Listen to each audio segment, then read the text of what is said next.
one of the things I've always found with cricket, and most sport really, but cricket specifically, is there's no getting away from uh, the performance that you put on the field. So, at the end of the day, your bowling figures are your bowling figures, and the amount of runs you scored are the amount of runs you scored. And you might have captained, or you might have taken a catch, or whatever. It's there in black and white. In the dressing room, is there?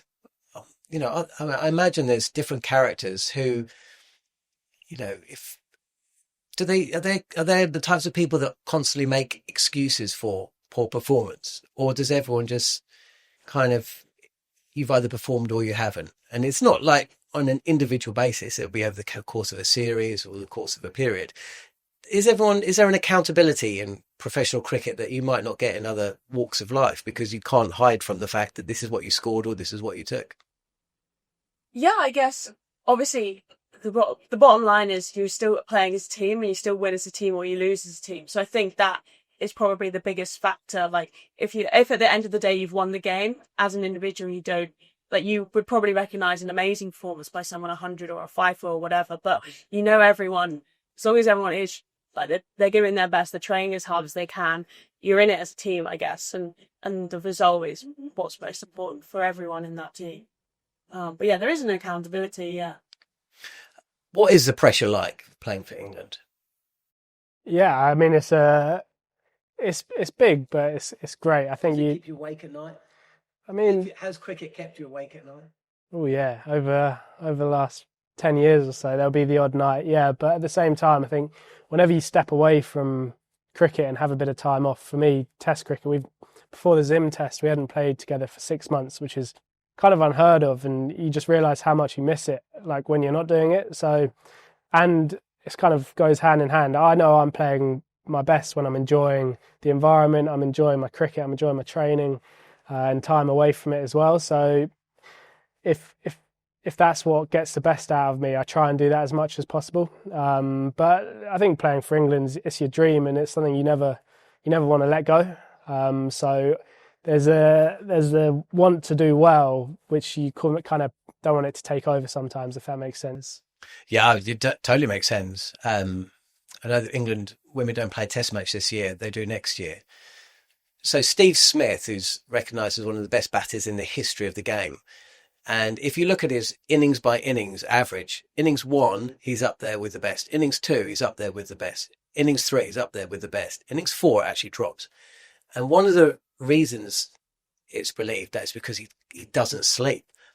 So by the time you get to day 4 or 5, he hasn't really slept. He's so invested in the test match and so stressed that actually he drops off by innings 4. It's the only innings where he isn't Superman, essentially. What is it like? Because I heard this question asked by Chris Evans earlier today. When it comes to days 4 and 5 of a test match, and you've got to go out there and bat, and you've either kept the gloves, or you've been in the field, or you've already batted, or whatever. Yeah. I mean, how do you train for that, and how is that? Yeah, I think that's probably the hardest thing. It's something I know my record's far better in the first innings, when in England it's supposed to be harder to bat in the first innings and get easier as the game goes on.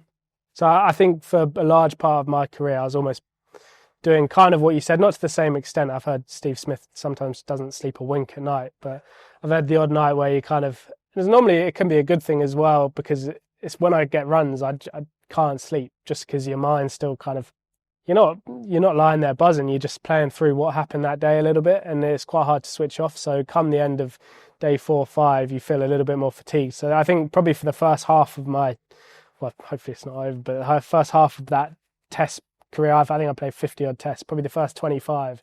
I'll go into day 3 and I'll be like, I'm tired here.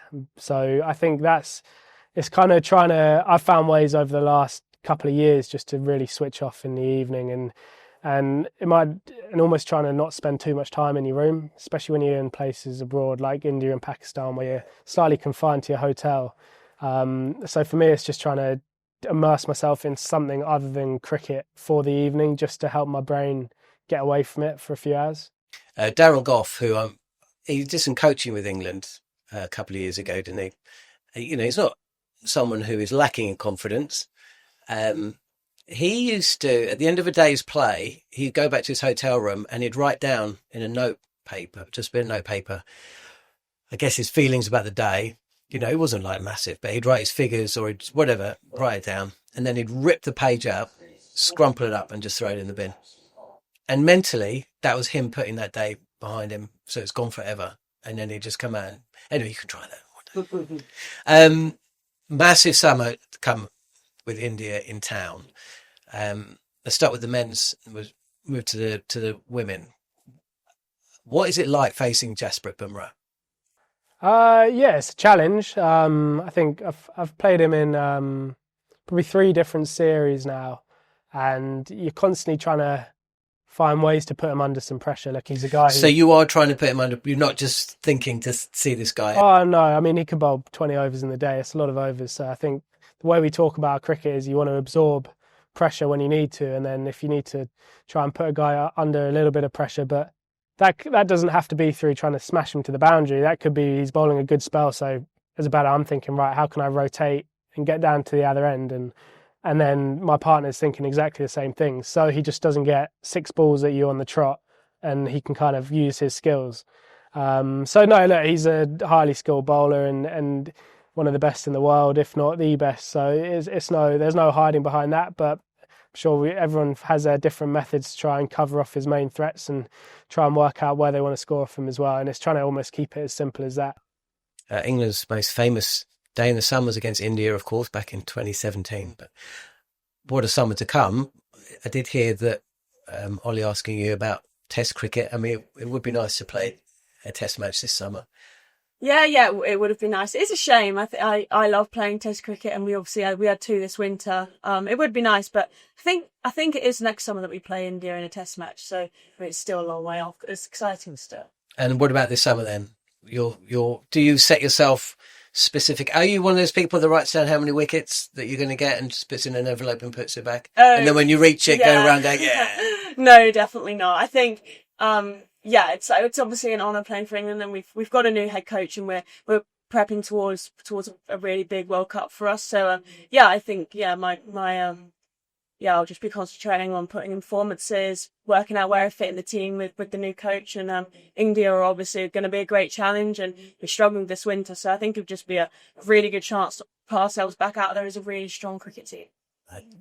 So much of cricket comes out of India, obviously, but when it comes to the women's game, they've really pushed forward, as we have in England. But when you come up against an India side, when you look at the opportunities that are coming the way of cricket from India, I mean, is that something that, especially with the World Cups coming up at the end of this year as well, after the winter you've had, is it actually, we're always either at the end or the start of a cycle. So actually, is it quite refreshing to feel like, okay, the line in the sand has been drawn, and now we can look forward to all the opportunity that's going to bring as well? Yeah, I think India is one of the biggest series you can be a part of as a cricketer, and I think that's what you relish. That's the ones you want to be a part of. That's the ones you want to be competing in. I think, everyone wants to play.